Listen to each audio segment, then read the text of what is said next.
சொல்றது ரொம்ப ஈஸி. பாருங்க, செலக்ட் த மோஸ்ட் அப்ரோப்ரியேட் ஆன்டானம். ஆன்டானம் அப்படின்னா என்ன? ஸ்டூடெண்ட்ஸ் யாராவது ஒருத்தர் சொல்லுங்க பாப்போம்.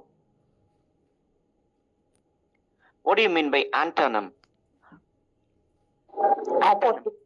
Opposites. Simple. அவ்வளவுதான். Of the word L.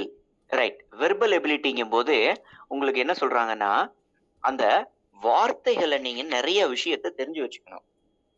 நிறைய வார்த்தைகளை நீங்க அதனுடைய சினானிம்ஸ் தெரிஞ்சு வச்சுக்கிட்டீங்கன்னாவே ஆன்டானிம்ஸ் ஈஸியா பண்ணிடலாம். நான் சொல்றது புரியுதா உங்களுக்கு? நீங்க ஆன்டானிம்ஸ் அப்படின்னு தனியா படிக்கணுங்கிற அவசியம் இல்லை. அது உங்களுடைய ரீசனிங் ஸ்கில்ல வச்சு நீங்க ஆன்டானிம்ஸ் எழுதிடலாம்.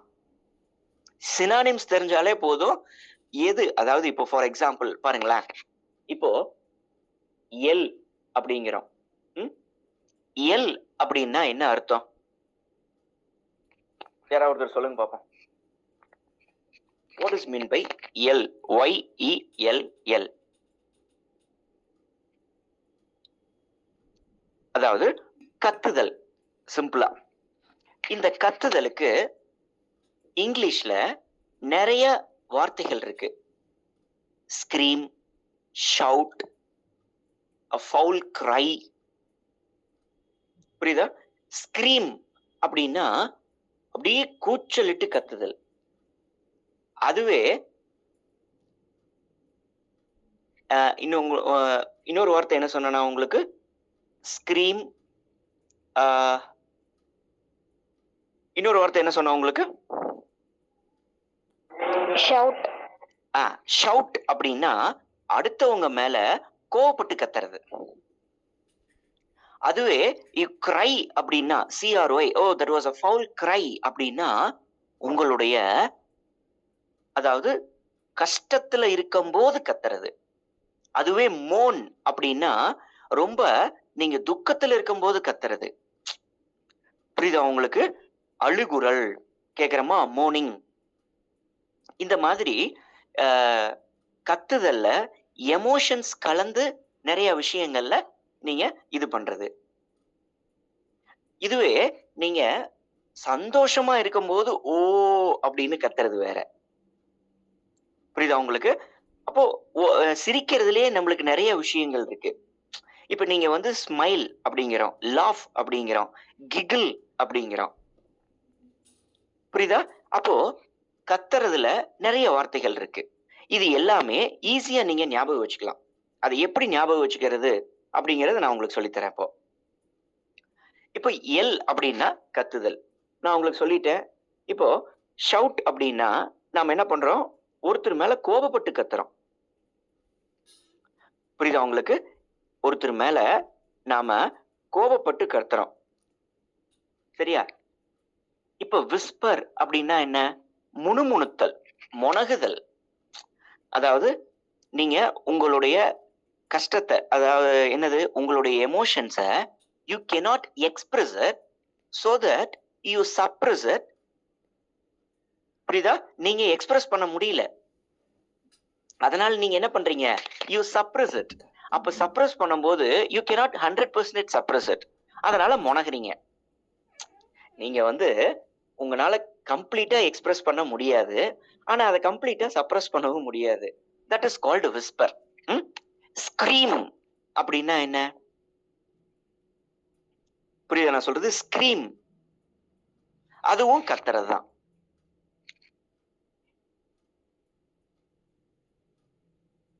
புரியுதா ஸ்டூடெண்ட்ஸ்? ஸ்கிரீம் அப்படின்னாலும் கத்துறது தான். சரியா? அதே மாதிரி இன்னொரு வார்த்தை இருக்கு பாருங்க. ரைட், அந்த வார்த்தை அங்கேயும் வந்துருச்சு. ஷ்ரீக் அப்படின்னு அர்த்தம். ஸ்கிரீம், ஷ்ரீக் ரெண்டுமே சினானிமஸ் வேர்ட்ஸ். அதாவது நீங்க ஸ்கிரீம் அப்படின்னா நல்லா சவுண்டா கத்துறது. புரியுதா? You give a loud shout. ஒரு நல்ல லவுடா கத்துறது. ஏன் அப்படின்னா நீங்க ஒன்னா பயப்படுறீங்க, அல்லது உங்களுக்கு ஏதாவது வந்து ஒரு காயம் ஏற்பட்டுருச்சு, அல்லது உங்களுக்கு நீங்க ஒரு ஓவர் எக்ஸைட்மெண்ட்ல இருக்கீங்க அப்படின்னு அர்த்தம். புரியுதா நான் சொல்றது? ஓவர் எக்ஸைட்மெண்ட்ல இருக்கீங்க அப்படின்னு அர்த்தம். இதுவே ஷ்ரீக்னாலும் அதேதான். அதாவது வலினாலேயோ அல்லது எக்ஸைட்மெண்ட்னாலேயோ, எக்ஸைட்மெண்ட் அப்படின்னாலே அது ஹாப்பினஸ், புரியுதா? அது ஒரு வகையான positiveness, positive think. Excitement, pain, frightening அப்படின்னா பயம். அப்போ இதுல நீங்க எப்படி டிஃபரன்ஷியேட் பண்றது? ஸ்கிரீம் தான் நல்ல அதிகமா சவுண்ட் கேட்கக்கூடியது. ஷவுட்டோ அதிகமா சவுண்ட் கேட்காது.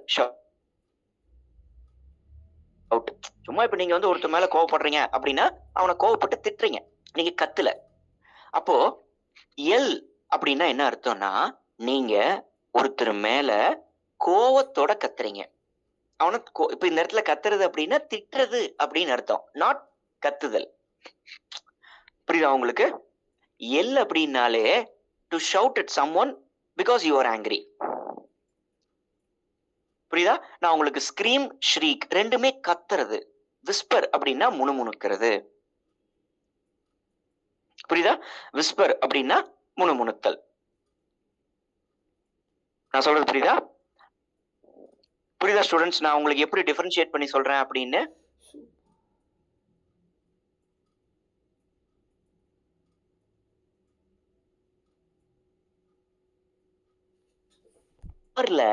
நீங்க நல்லா ஸ்பீடா போயிட்டு பிரேக் நல்லா பிரஸ் பண்ணீங்கன்னா சர் அப்படின்னு ஒரு சவுண்ட் வரும் பாருங்க.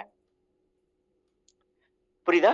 இதெல்லாம் தான் வந்து பாத்தீங்கன்னா ஸ்கிராச்சிங் சவுண்ட், ஸ்குவீக்கிங் சவுண்ட் அப்படின்னு அர்த்தம்.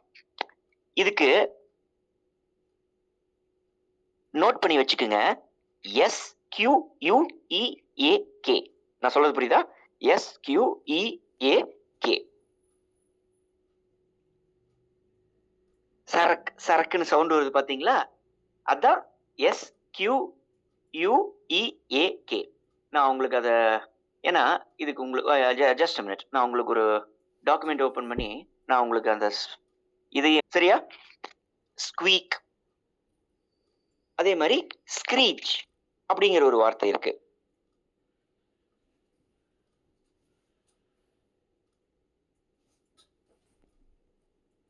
ஸ்குவீக், ஸ்கிரீச், இது எல்லாமே I'll show you in the end of the class. Someone please remember me. எனக்கு வந்து ஞாபகப்படுத்துங்க. Sorry, remind me. எனக்கு அதை ஞாபகப்படுத்துங்க, நான் உங்களுக்கு அதை சொல்றேன். ஓகே, இப்போ நான் உங்களுக்கு ஆன்சரே சொல்லிட்டேன். What is the answer here? Whisper. என்னம்மா விஸ்பரா? மா அது முணுமுணுத்தல்மா. விஸ்பர் அப்படின்னா when you whisper something அப்படின்னா நீங்க முணுமுணுக்கிறது, வாயில சவுண்டே வராது. இந்த மூணுமே வந்து பாத்தீங்கன்னா ஒரு லவுடா இருக்கிறது, பிளஸ் விஸ்பர் மட்டும்தான் வந்து முணுமுணுத்தல். Okay okay right. அடுத்தது பாருங்க. அப்போ the answer is whisper since it is an antonym. அடுத்தது, identify the segment in the sentence which contains the grammatical error. அதாவது இதுல இருக்கக்கூடிய grammatical error என்ன அப்படிங்கறத நம்ம கண்டுபிடிக்கணும்.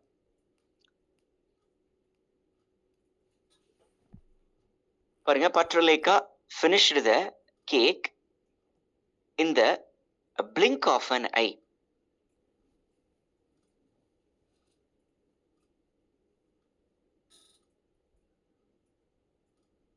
அதாவது பற்றலேகாங்கிறது ஒரு பேரு, நீங்க சிம்பிளா லேக்கான்னு வச்சுக்கலாம். அவங்க என்ன பண்றாங்கன்னா finished the cake, அப்படி கண்ணை மூடி கைய சிமிட்டுறதுக்குள்ள அவங்க என்ன பண்ணிட்டாங்க, அந்த கேக்க சாப்பிட்டுட்டாங்க.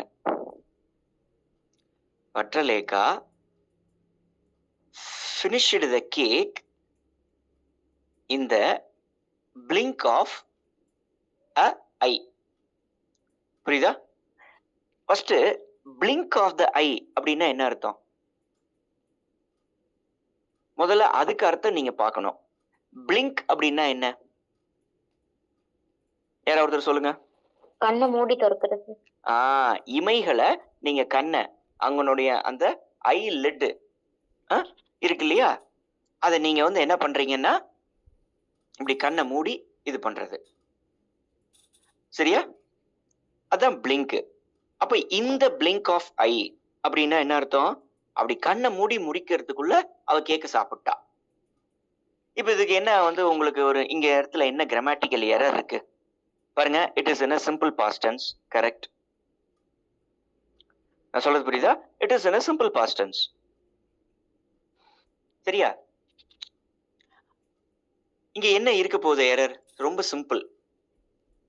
எந்த பார்ட்ல அவன் எரர் இருக்கு அப்படின்னு கேட்கிறான்.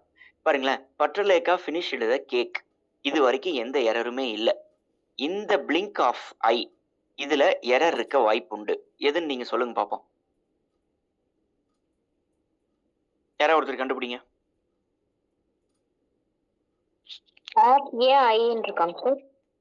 Very good. பாத்தீங்கன்னா இந்த இடத்துல it is an error of என்ன? Of an I. அங்க என்ன வரணும்? ஆஃப் an ஐ அப்படின்னு வரணும். அதுதான் ஆன்சர். அங்க தப்பு என்ன இருக்கு? இருக்கு. அப்ப இது வந்து என்ன? ஒரு சிம்பிள் ஆர்டிக்கல்னுடைய மிஸ்டேக். அதாவது ஐ அப்படிங்கிறது வந்து நம்ம வவல் சவுண்டுல வரக்கூடிய வேர்டு. இது இந்த வேர்டு எப்படி? வவல் சவுண்ட்ல இட் பிகின்ஸ். அப்போ when a word begins with an vowel sound, it should be preceded by an article an. புரியுதா நான் சொல்றது? an. ஓகே, இப்போ இதுக்கு இன்னொரு சினானிம் பாருங்களேன். இந்த பிளிங்க் அப்படின்னா இதுக்கு இன்னொரு சினானிம் இருக்கு. யாராவது ஒருத்தர் சொல்லுங்க. கண்ணடித்தல் அப்படின்னு நாம சொல்றோம் பாத்தீங்களா? அவன் என்ன பார்த்து கண்ணடிக்கிறான் சொல்றோமா? சொல்றோமா ஸ்டூடெண்ட்ஸ்? ரைட். அதுக்கு பேர் என்ன இங்கிலீஷ்ல? Wing. WINK. Wing. WINK. Wing. He winked his eye at me. சொல்றோமா?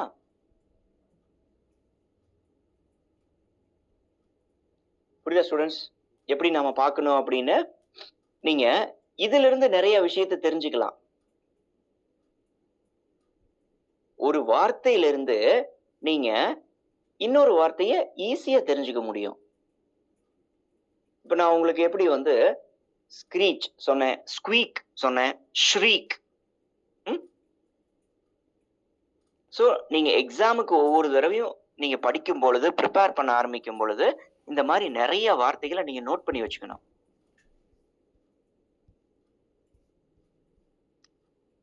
அடுத்தது பாருங்க. அப்போ the error is in the part. இதுதான் error. Select the most appropriate antonym of the word reluctant. Simple. reluctant அப்படின்னா என்ன? ஃபர்ஸ்ட் இவங்க ஆப்போசிட்ஸ் கேட்டிருக்கான். reluctant அப்படின்னா என்ன? What does the word mean?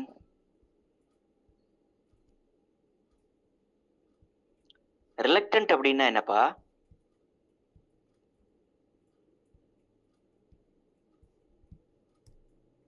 Students, reluctant அப்படின்னா என்ன?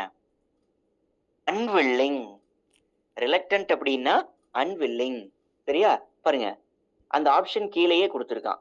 இதனுடைய சினானிம் அவன் அங்க டைரக்டா கொடுத்துருக்கான் பாருங்க. reluctant, unwilling. அதனுடைய டைரக்ட் சினானிம் தான் reluctant. unwilling உடைய டைரக்ட் சினானிம் reluctant. அப்ப அவன் என்ன கேட்கிறான்? ஆப்போசிட் கேட்கிறான். சரியா? Very good. அவன் 3 வார்த்தையுமே பாருங்களேன். hesitant. hesitant அப்படின்னா என்ன? தயங்குதல். don't hesitate அப்படிங்கிறமா? hesitate, hesitant. hesitate அப்படின்னா தயங்குதல். hesitant அப்படின்னா தயங்குபவர். புரியுதா நான் சொல்றது? hesitant அப்படின்னா தயங்குபவர். ஓகே. uncertain, இது தேவையில்லாத வார்த்தை. uncertain அப்படின்னா என்ன? You cannot be rely on it. நிலையற்ற, நம்பகமற்ற அப்படின்னு அர்த்தம். அன்சர்டைன் அப்படின்னா அப்ப ஹெசிடன்ட் வராது, அன்வில்லிங் வராது, அன்சர்டைன் வராது. அப்ப எதுதான் ஆன்சரு? ஈகர். ஈகர் அப்படின்னா என்ன அர்த்தம்?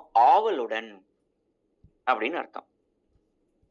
Select the most appropriate word for the given group of words. சரியா? One who does not express himself freely. பாருங்க, the most appropriate word for the given group of words. ஒருத்தர் வந்து தான் எப்படி, தான் என்ன மாதிரி, அல்லது அவர் எதையுமே வந்து பெருசா சொல்லிக்க மாட்டாரு.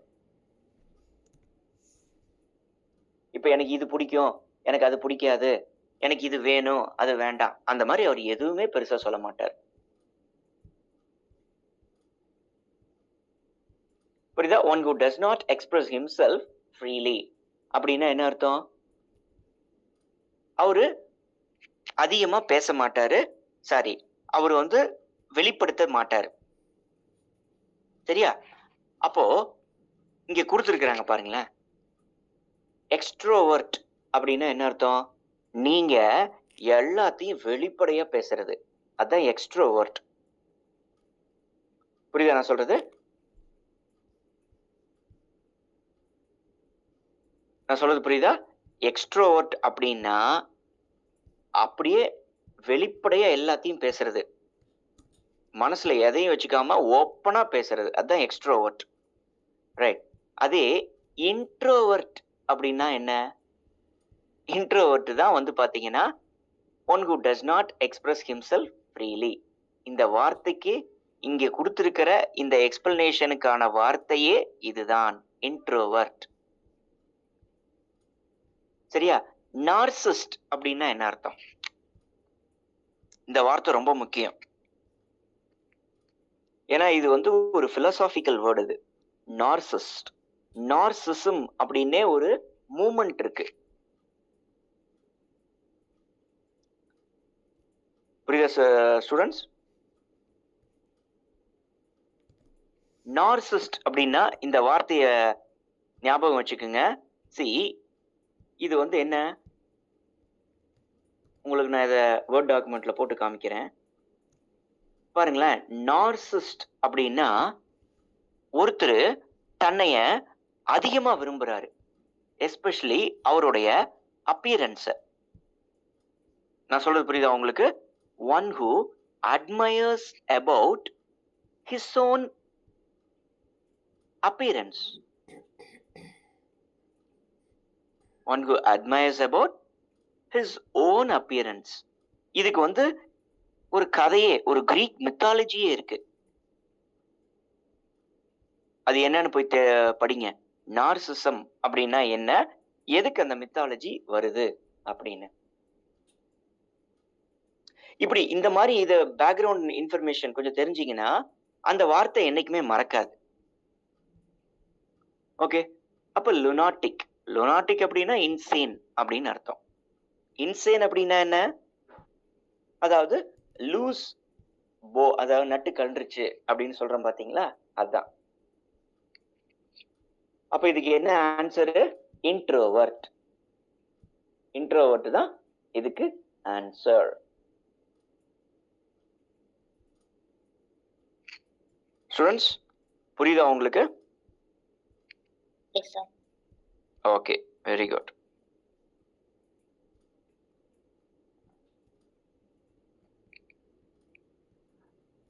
அடுத்தது பாருங்க. Select the most appropriate option to substitute the underlined segment in the given sentence. If there is no need to substitute it, select no improvement. அதாவது அங்க அண்டர்லைன்டு பண்ணியிருக்கிற இந்த பார்ட்டை நீங்க ஏதாவது இம்ப்ரூவ் பண்ண முடியுமா அப்படின்னு பார்க்குறோம். அப்படி சப்போஸ் அது தேவையில்லை அப்படின்னா you can go for the option no improvement needed, அதாவது நோ இம்ப்ரூவ்மெண்ட்.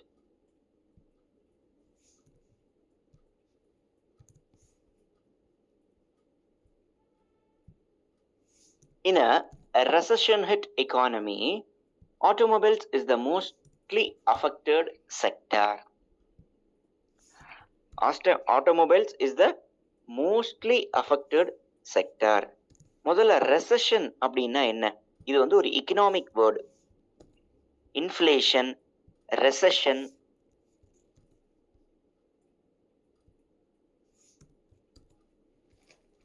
புரியுதா உங்களுக்கு? ரெசஷன் அப்படின்னா என்ன? இந்த வார்த்தை கேள்விப்பட்டிருக்கீங்களா? கம்பெனி ப்ராஃபிட்ல இருந்து டவுன் ஆகுறது சார். ஓகே, கம்பெனி ப்ராஃபிட்ல இருந்து டவுன் ஆகுறது. Right, you are closer to the meaning. வேற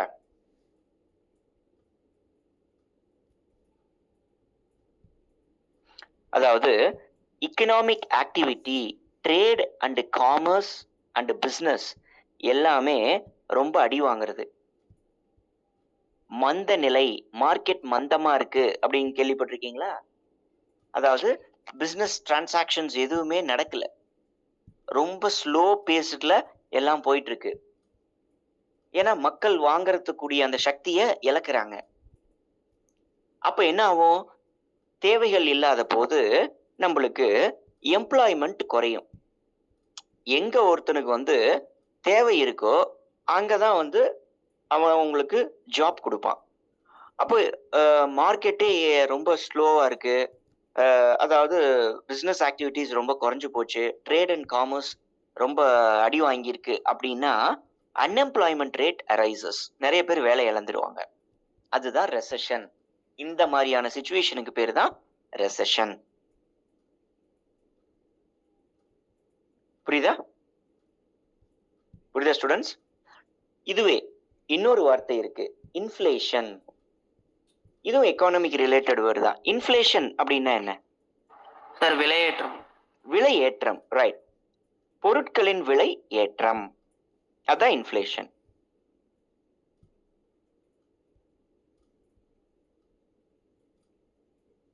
புரியுதா?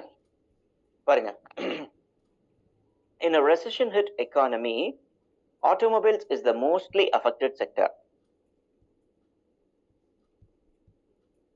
அப்ப சிம்பிளா நாம இதை கண்டுபிடிக்கலாம். ஃபர்ஸ்ட் இதுக்கு என்ன அர்த்தம் அப்படின்னு பார்த்தோம். இதுல வந்து இப்ப கிராமட்டிக்கலான மீனிங் நாம பார்க்கிறோம். In a recession hit economy, automobiles is the most affected sector. இது கரெக்டான வார்த்தை. ஆர் த மோஸ்ட்லி இல்ல, ஆர் த மோஸ்ட் அஃபெக்டட் இல்ல. ஏன்னா ஆட்டோமொபைல்ஸ் அப்படிங்கிறது என்ன? It is a singular word. It is a singular word. அப்போ இங்க எஸ்ல முடிஞ்சிருக்கு அப்படின்னா that is a part of the word, not a plural word. இப்போ ஃபார் எக்ஸாம்பிள் economics, statistics. அப்போ இந்த economics and statistics எல்லாமே not a plural word. அந்த வார்த்தையே எஸ்ல தான் முடியுது. புரியுதா உங்களுக்கு? அப்போ ஆட்டோமொபைல்ஸ் அப்படிங்கிறது இந்த இடத்துல சிங்குலர் வேர்டு. அப்போ இதுக்கு என்ன பண்ணணும்? Is the most affected sector. Mostly affected செக்டார்னு சொல்லக்கூடாது.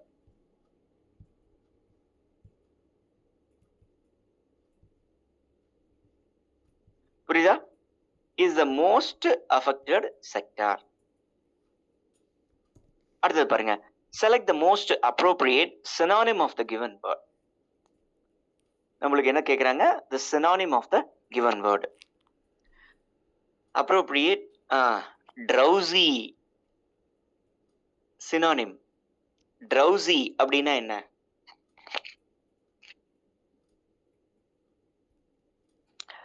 drowsy அப்படின்னா என்னப்பா? நீங்க கேள்விப்பட்டது இல்லையா? sleeping. தூக்கம் வருதல், அப்படியே மந்த சூழ்நிலையாய் தூக்கம் வருது, drowsiness. சரியா? இப்ப நீங்க வந்து ஒரு சில டேப்லெட்ஸ் எல்லாம் எடுத்தீங்கன்னா அதுல போட்டிருப்பாங்க இட் கிரியேட்ஸ் அ drowsiness. தூக்க மாத்திரை, உங்களுக்கு நல்லா தூக்கம் வரும்.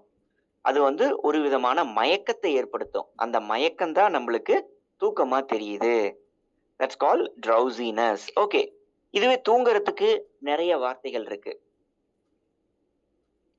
தூங்குறதுக்கு நிறைய வார்த்தைகள் இருக்கு. என்னென்ன சொல்லுங்க பாப்போம்.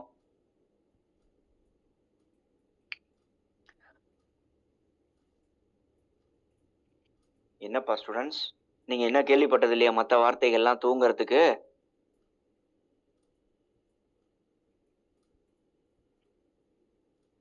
ரிப்போஸ் கேள்விப்பட்டிருக்கீங்களா? Repose mattresses.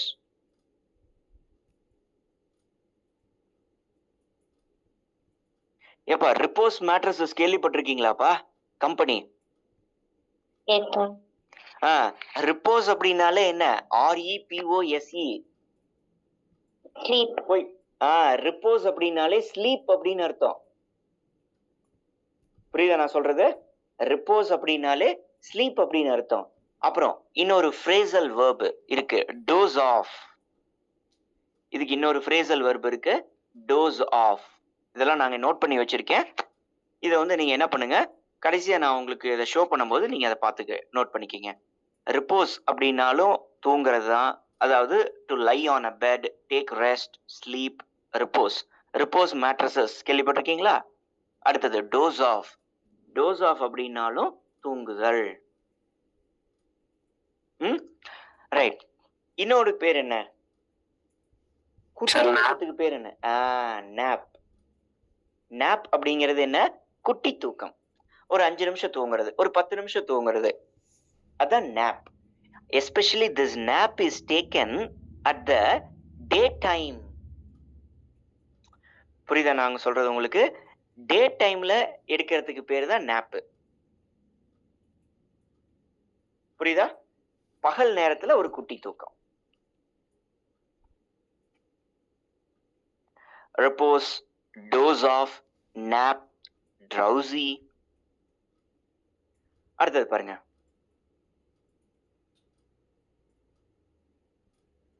Select the most. Okay, அதான் முடிச்சாச்சு.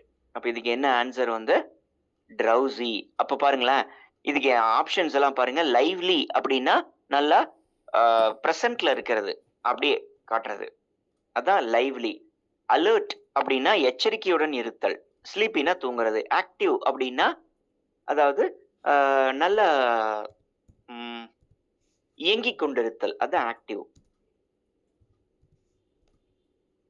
அடுத்தது பாருங்க,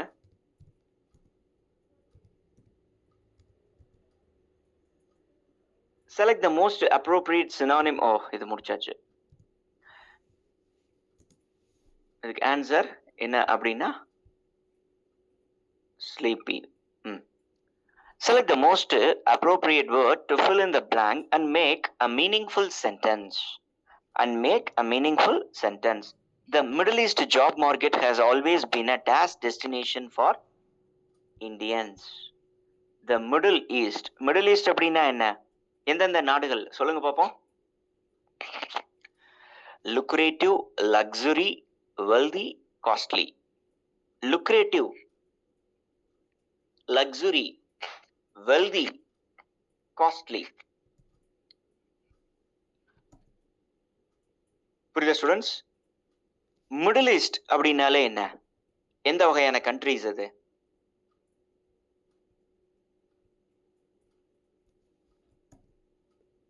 யாராவது கெஸ் பண்ணுங்க.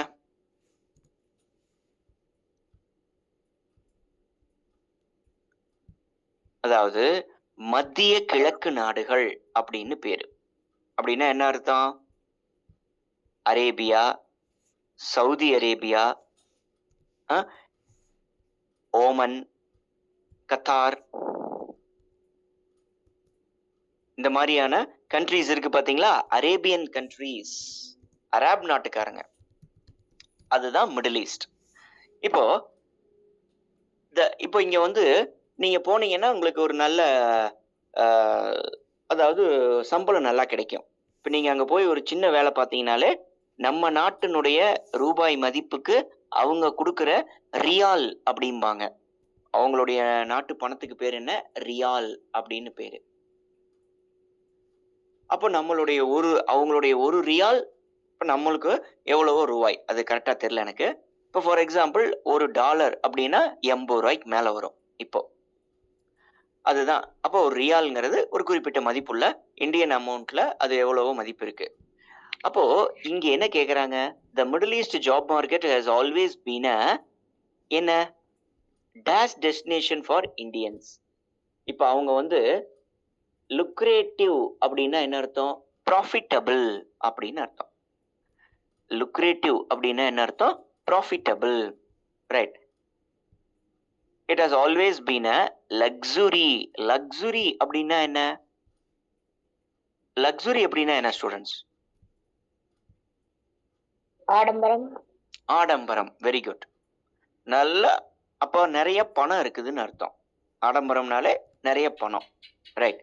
வெல்தி. வெல்தினா நல்ல செல்வ செழிப்புடன் இருத்தல் அப்படின்னா நல்ல பணக்காரங்க. காஸ்ட்லி அப்படின்னா என்ன அர்த்தம்?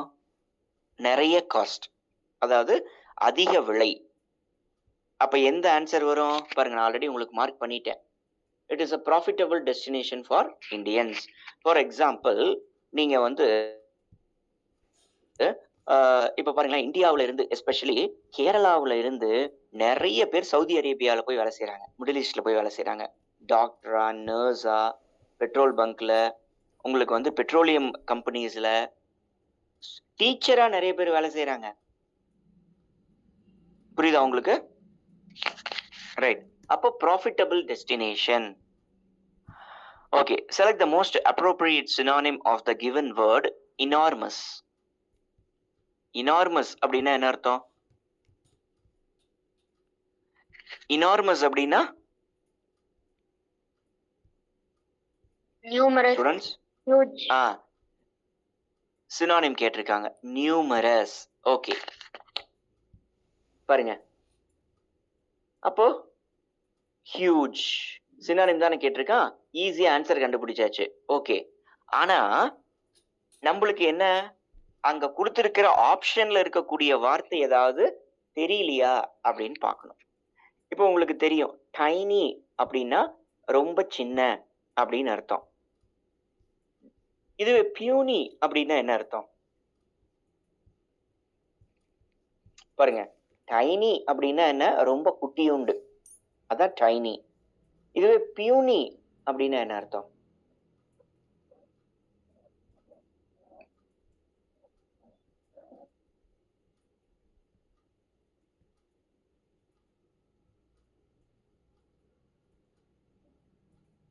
பியூனினா என்னப்பா? Week, a very weak, feeble அப்படின்னு சொல்றேன் பாத்தீங்களா, அதுதான் பியூனி அப்படின்னு அர்த்தம். நான் அதையும் உங்களுக்கு நோட் பண்ணி வைக்கிறேன். at last you can take note of it. பியூனி அப்படின்னா என்ன? feeble. feeble அப்படின்னா என்ன? very weak அப்படின்னு அர்த்தம். அதாவது வீக் வீக் நம்மளுக்கு ரெண்டு வார்த்தை இருக்கு. ஒன்னு வாரம், இன்னொன்னு நீங்க ஒரு பாடி வந்து ரொம்ப சத்து இல்லாம இருக்குது, அதுதான் வீக். சரியா? இதுவே பெட்டி அப்படின்னா என்ன? சும்மா ஜஸ்ட் சாதாரணம். தட்ஸ் அ பெட்டி இஷ்யூ. ஒரு உப்புச்சப்பு இல்லாத விஷயம்ப்பா, ஒரு பெரிய மேட்டர்லாம் இல்ல சொல்றோமா, தட்ஸ் கால் பெட்டி. அதாவது தட் இஸ் அன்இம்பார்ட்டன்ட்.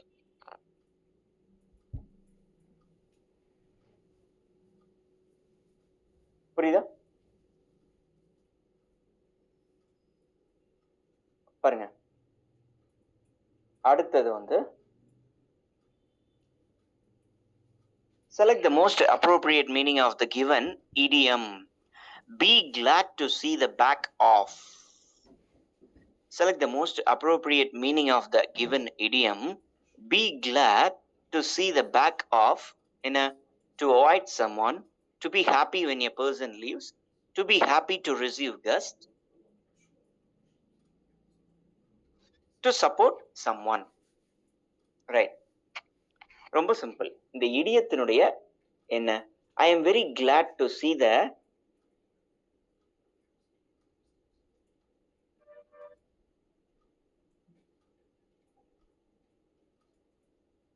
பாருங்களேன், ஐ எம் வெரி கிளாட் அப்படின்னா என்ன? ஹாப்பி. சரியா? கிளாடுனாலே என்ன? Happy.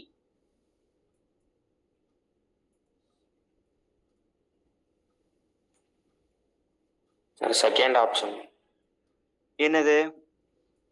happy happy when a person leaves. ஏன் தேர்ட் ஆப்ஷன் வராது? அங்கேயும் ஹாப்பி இருக்கே. Be glad to see the back of, யாராச்சும் ஒருத்தர் போறது அந்த மாதிரி மீன் பண்ற மாதிரி இருக்கு. ம் ஓகே, நீங்க அப்படி சொல்றீங்க. Very good. அதாவது பேக் அப்படின்னா ஃபர்ஸ்ட் என்ன சொல்லுங்க?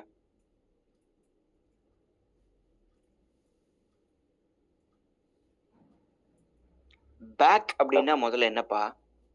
பின்னாடி திரும்பி போறது. இல்லை, சி பாருங்க, பேக் அப்படின்னா நம்மளுடைய ஃப்ரண்ட் பகுதி எது? இப்போ நம்மளுடைய ஃப்ரண்ட் பகுதி என்ன சொல்றோம்? எதை சொல்றோம்?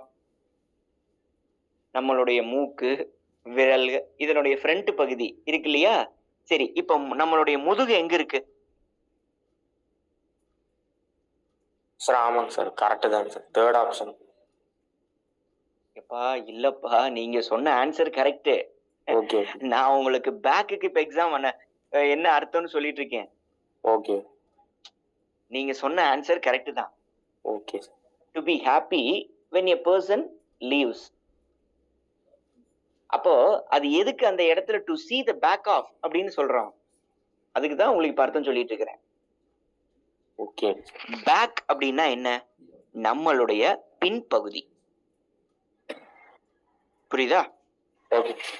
இப்ப இதுவே பின்னாடி அப்படிங்கிறதுக்கு என்ன அர்த்தம்? என்ன வார்த்தை?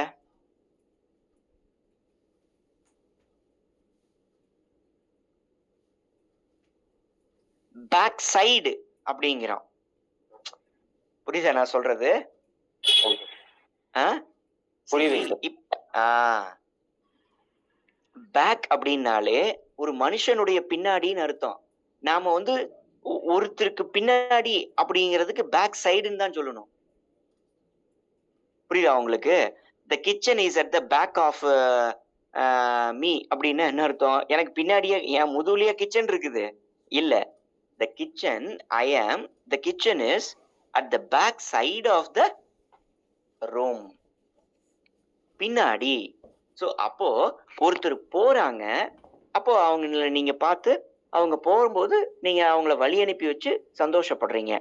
அப்போ அவங்க முன்னாடி பார்த்து போறாங்க, அவங்க பின்னாடியே நீங்க பார்த்து சந்தோஷப்படுறீங்க. இதுதான் இதுக்கு லிட்ரல் மீனிங். புரியுதா நான் உங்களுக்கு சொல்றது எப்படின்னு? சரி சார். Right, very good. அதான் அப்ப நீங்க இந்த வார்த்தையை ஞாபகம் வச்சுக்கணும். To see the back of. Back அப்படின்னா நம்மளுடைய பின்பகுதி. ஓகே, அடுத்தது select the most appropriate option. அப்ப இந்த இடத்துல நீங்க என்ன கத்துக்கிட்டீங்க? பேக் அப்படின்னா என்ன, பேக் சைடு அப்படின்னா என்ன?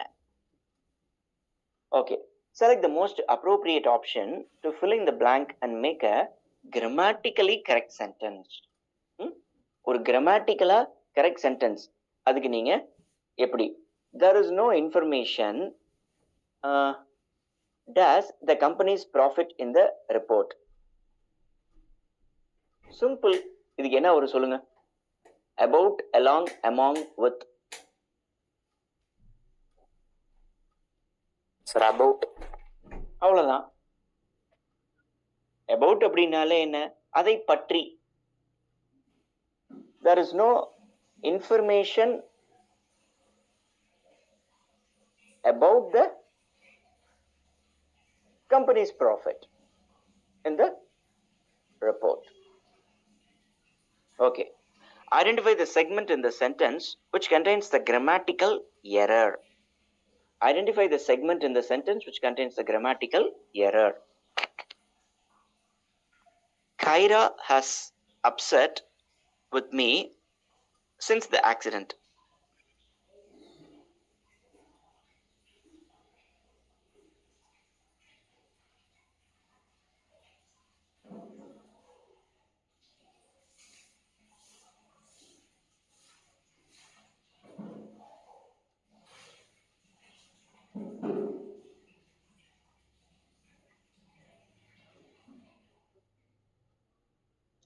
Students, Kyra has upset with me since the accident.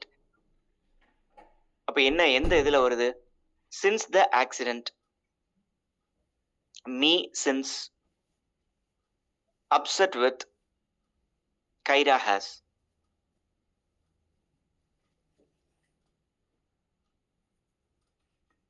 எது வரும்? Fourth option. ம் என்ன அங்க தப்பு சொல்லுங்க. You are saying the fourth one is wrong. What is wrong there? Sir has வராதுங்க சார். ஏன்னா ம் ஆக்சிடென்ட் வந்து நடந்து முடிஞ்சிருச்சு. ஸோ ஓகே, நடந்து முடிஞ்சிருச்சு. அப்ப அங்க என்ன வரும்? சார் வாஸ் வரலாங்க சார். ம் இப்ப அந்த சென்டென்ஸ் என்ன மீன் பண்ணுதுன்னு சொல்லுங்க. சார் ஆக்சிடென்ட் நடந்த போல இருந்து என்கிட்ட அப்செட்டா இருக்கா?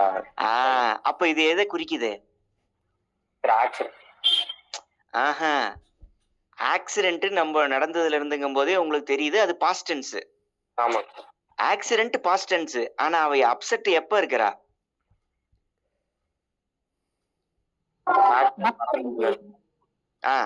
அப்போ அந்த சென்ஸ் கண்டினியூ ஆகுதா? Yes sir. அப்ப என்ன அர்த்தம்? இது பிரசன்ட்னு அர்த்தம். நான் சொல்றது புரியுதா? Okay sir. இப்போ அவ எங்க மேல கோவமா இருக்கிறா.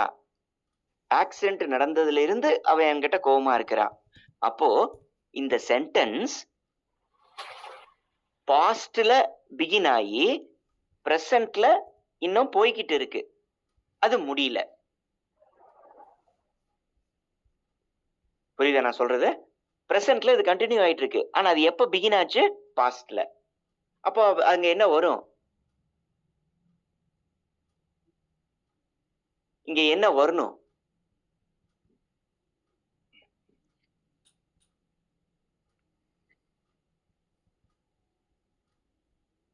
ஒன்னா Kyra is upset with me because of the, அல்லது அப்படி கூட வேண்டாம்.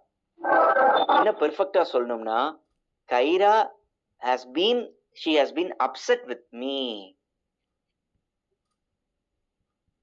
புரியுதா உங்களுக்கு? சார் புரியுது. அப்பல இருந்து since the accident அவ என் கூட என் மேல கோவமா இருக்கிறா. ஆக்சிடென்ட் ஆனதுல இருந்து. புரியுதா? has been upset. Okay, simple. பாருங்க, ஷார்ட் பேசேஜ் தான். In the following passage, some words have been deleted. Fill in the blanks with the help of the alternative given. Select the most appropriate option for each blank. Steamships were first dash to the United States in 1807.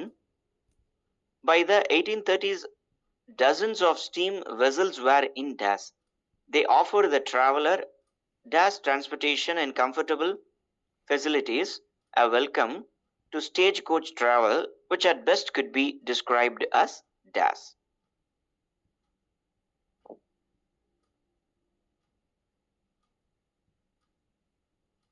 Simple. என்ன புரியுது இதுல இருந்து உங்களுக்கு? Sir 12th கொஸ்டினுக்கு third option வருங்க sir. ஸ்டீம்ஷிப்ஸ் வந்து first United ஸ்டேட்ஸ்ல 1807 தான் introduce பண்ணியிருக்காங்க. ரைட், புரியுதா? ஸ்டீம்ஷிப்ஸ் வேர் ஃபர்ஸ்ட். இப்போ இங்க இருக்கிற ஆப்ஷன்ஸ்ல ஃபர்ஸ்ட் நாம் பார்த்துருவோம். அப்போ இந்த 12th கொஸ்டினுக்கு பிளாங்க் 1ல இருந்து இருக்கக்கூடிய அந்த டேஷுக்கு ஃபில் பண்ற ஆப்ஷன்ஸ் தான் இது. அப்போ steamships were first established to the United States வராது, அது தப்பு. பில்ட் டு த வராது. இன்ட்ரடியூஸ்டு சொல்றது புரியுதா? Introduced to the United states இன் 1807. 1807 ஆண்டு தான் ஸ்டீம்ஷிப்ஸே வந்து யுனைடெட் ஸ்டேட்ஸ்க்கு அறிமுகப்படுத்தினாங்க. அறிமுகப்படுத்தப்பட்டது அப்படின்னு சொல்லணும். Okay, select the most appropriate option to fill in the blank number 2. By the 1830s, dozens of steam vessels were in dash. use. They were in use. Very good. அப்போ கிட்டத்தட்ட ஒரு 23 வருஷத்துல என்ன டசன் அப்படின்னா என்ன அர்த்தம்? 12. நிறைய டசன். அப்புறம் கிட்டத்தட்ட 50 கப்பல்னு வச்சுக்கலாம் நீங்க. 50 கப்பலுக்குள்ள எப்படியும் ஒரு நம்பர் டசன். அப்போ நிறைய கப்பல் வந்து பயன்பாட்டுக்கு வந்துருச்சு. They offered the traveler a dash transportation in a comfortable facilities.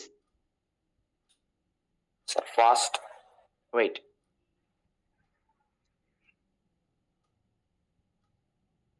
They were in use. Okay. அடுத்தது they offered the traveler in a light, slow, fast, leisurely. leisurelyனா என்ன? எந்த விதமான கவலையும் அல்லது எந்த விதமான ஒரு கோல் செட்டிங்கோ ஒரு டைம் பேஸ்டு டாஸ்கோ, அதாவது நீங்க ஜாலியா இருக்கிற டைம், அதான் leisure time. You do not have any task or any schedule to complete it. The leisure. நீங்க சும்மா இருக்கிற நேரம். புரியுதா? அப்போ they offered the traveler a fast transportation. They offered the traveler சீக்கிரமா அவங்கள பிரயாணப்படுத்திச்சு. Fast transportation in the comfortable facilities, a welcome to stagecoach travel. அப்ப அடுத்ததுக்கு என்ன?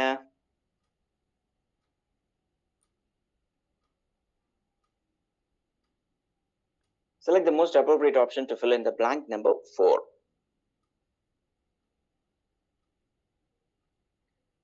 இதுக்கு என்ன ஆன்சர் வரும் பாருங்க 15th ஒன்னுக்கு.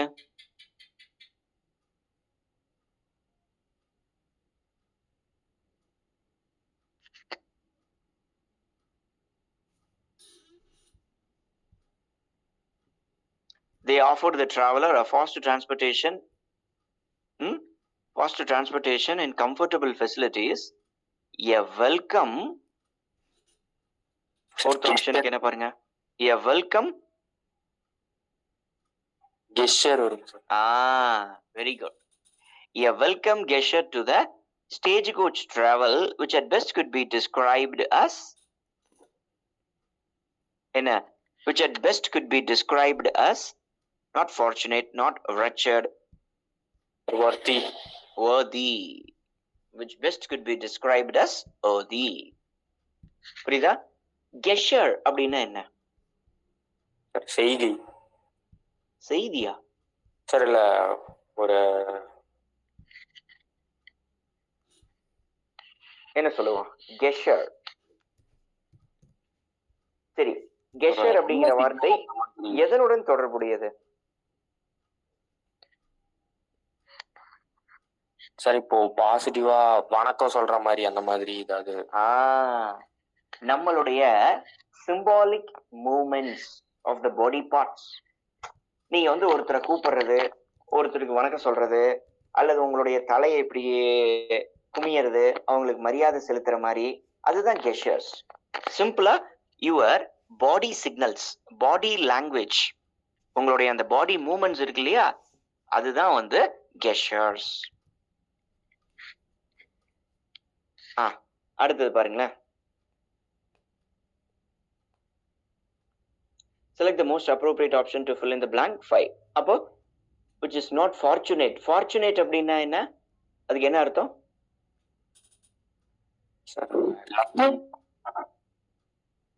சொல்லுங்க.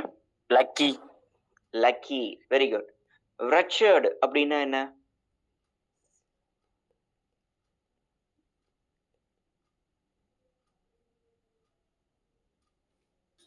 sad since you have lost all hope. நம்பிக்கை இல்லாமல் மிக துக்கப்பட்டு கிடத்தல். ரைட். admirable அப்படின்னா என்ன? இன்ஸ்பைரிங் அந்த மாதிரி. அதாவது அவர்களை பார்த்து வியந்து அதே மாதிரி பெருமை போற்றுதல். அதை பார்த்தோன்னே உங்களுக்கு அப்படி ஒரு பிடிச்சு போய் ஒரு பெருமை, அதான் admirable. அப்போ worthy அப்படின்னா என்ன? தகுந்த, அதற்கு தகுந்த, worthy தான் இது உள்ள, அதாவது நல்ல ஒர்த்து தான் இது சொல்றோமா, தகுந்த.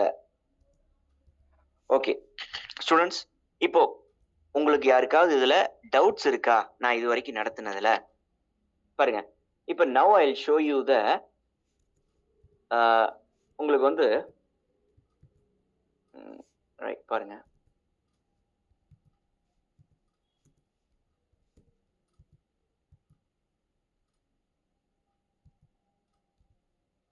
இப்போ நான் அந்த எழுதி வச்சிருக்கிற வேர்ட் டாக்குமெண்ட் பாருங்க. இது உங்களுக்கு இப்போ கிளியரா தெரியுதா?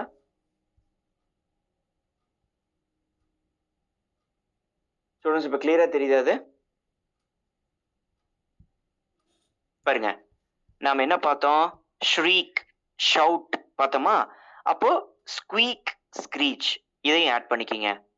ஆஃப் an ஐ வரும், அதுக்கு நம்ம பிளிங்க் அப்படிங்கிறோம். ஆனா அதுக்கு இன்னொரு வார்த்தை கண்ணடித்தல், விங்க். புரியுதா? கண்களை மூடி மூடி துரத்தல் பிளிங்க். நாம கண்ணை அடிக்கிறோம் அப்படிங்கிற அர்த்தத்துல சொல்ற வார்த்தைக்கு பேரு விங்க். நான் சொல்றது புரியுதா ஸ்டூடெண்ட்ஸ்? குழப்பிக்க கூடாது. நார்சிஸ்ட் அப்படின்னா என்ன? One who admires about his own appearance. Narcissism அப்படின்னு ஒண்ணு இருக்கு. அடுத்தது பாருங்க, repose, repose, doze off, nap. doze off அப்படிங்கிறது phrasal verb.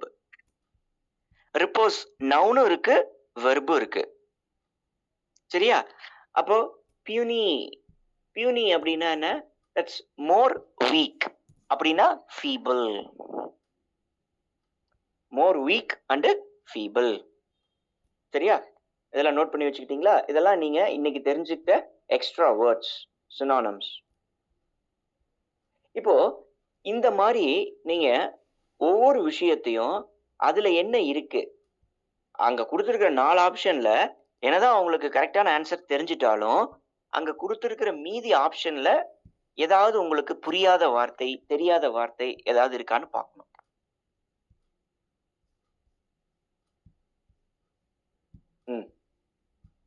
Select the most appropriate meaning of the given idiom. Once bitten, twice shy. ஒரு தடவை கடிச்சிட்டேன், ஆனா 2 தடவை வைக்கப்படுறேன். இப்படி ஒரு idiom. Once bitten, twice shy. இது ஒரு idiom.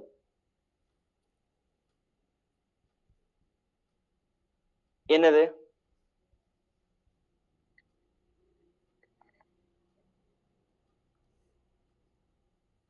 என்னப்பா இதுக்கு அர்த்தம்? பிட்டன் அப்படின்னா என்ன அர்த்தம்? அடிச்சிருச்சு. கடிச்சிருச்சு. இப்ப இந்த இடத்துல இன்னொன்னு அர்த்தமும் எடுத்துக்கலாம். அதனால ஒரு பாதிப்பு. சரியா? அப்ப நீங்க என்ன பண்ணுவீங்க அதுகிட்ட? ஒரு விஷயத்தினால உங்களுக்கு ஏதோ ஒரு பாதிப்பு அப்படின்னா என்ன பண்ணுவீங்க? அடுத்த தடவைல இருந்து அந்த நிமிஷத்துல இருந்து சொல்லுங்கம்மா. கரெக்ட் தான். எச்சரிக்கையா இருப்போம் சார். அது நடக்கும். you will be very cautious about that. அந்த அந்த எது வேணாலும் இருக்கட்டும், அது மேல நீங்க அதனால ஒரு பாதிப்பு வந்துருச்சுன்னா அதுக்கப்புறமேல அதுல நல்ல ஒரு எச்சரிக்கையுடன், விழிப்புணர்வுடன் அது மேல இருப்போம். ரைட்? அதுதான் இங்க அர்த்தம். once bitten, twice shy. அப்ப someone who does not learn from his previous experience இல்ல. an unpleasant experience induces a caution. okay. தூண்டுதல், காஷன், காஷனிங், தூண்டுதல், எச்சரிக்கையை தூண்டுதல். someone who is afraid of taking challenges இல்ல. to keep something precious safely இல்ல. ஒரு விஷயத்தை நல்லா பத்திரமா பாதுகாப்பா வச்சிருக்கிறது இல்ல. அப்ப என்னதான் ஆன்சரு சொல்லுங்க?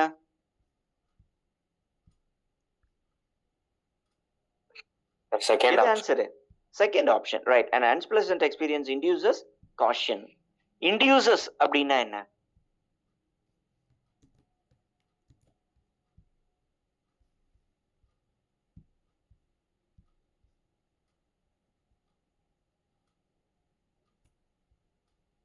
அறிவுறுத்தல். ஓகே, வேற?